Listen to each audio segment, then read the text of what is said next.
Asato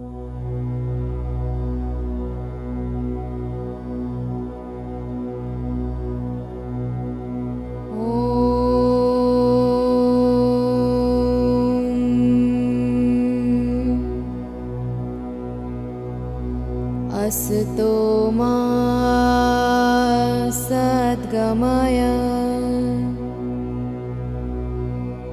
tamaso ma jyotirgamaya mrityormam mritam gamaya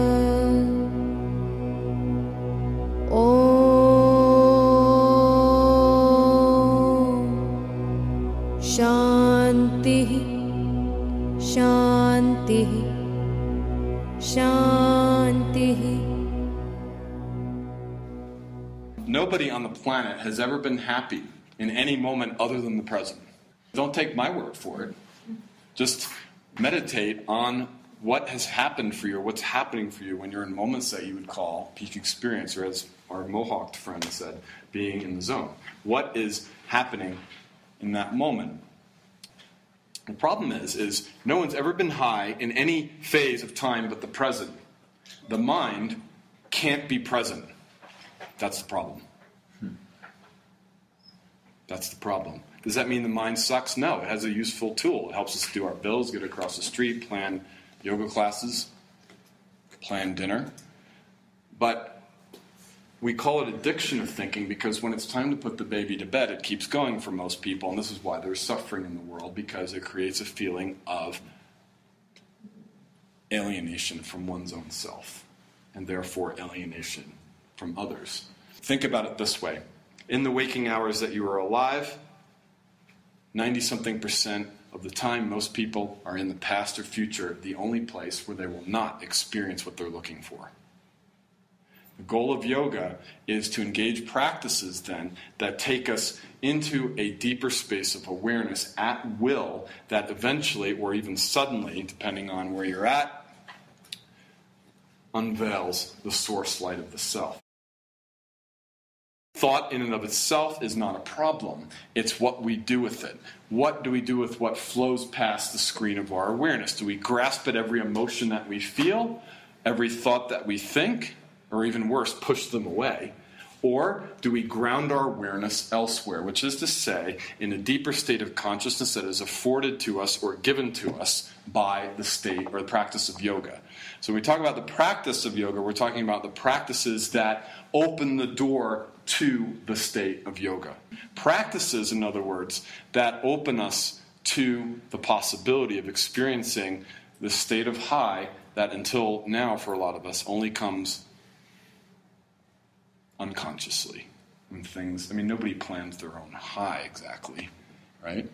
We plan the date, we plan the vacation, but we don't say, yeah, I think on the third night of my camping trip, at dusk, I'll have an awakening experience. And yet we go camping to have an awakening experience. There's no other reason to do anything than to have an awakening experience. The seeming inability to disengage from the flow of thoughts and emotion. The seeming inability, the illusory inability to disengage at will from the flow of thoughts and emotions. Disengage, again, doesn't mean suppression. When you suppress what you're feeling, of course, it comes back with a vengeance.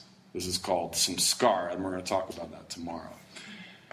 But what we're doing now is recognizing what is the state of yoga. The state of yoga is known to us, and it's known to us with one quality that's universal. It is a state in which the mind, which pulls us in two directions all the time, becomes quiet, or at least becomes backgrounded to something arising within you. A state of release. When we look at aphorism 1.3, Tada drashtuhu swarupe avastanam, then, when you're in the state of yoga, that inner self, that inner witness, as he calls it, literally the inner seer, the one who sees and observes, your source awareness, is revealed or stands in its own true form, its own true nature. Just as when we look into a pond on a windy day, we see nothing but thought waves coming and going, breaking up the image of the self. And when we look at that, we tend not to want to look at it anymore. Instead, we engage the waves. What am I thinking? Analyzing thoughts. This, of course, is a Pandora's box. The more we feed energy into trying to cure ourselves of what we're going through with the very mind that has stirred up the pot to begin with, it's like Pandora's box. But when we allow ourselves to calm the breath, the pond, you might say, becomes still, and we see the inner witness reflecting back. And this is the witness of the true self, the self which is the source of all of our highs.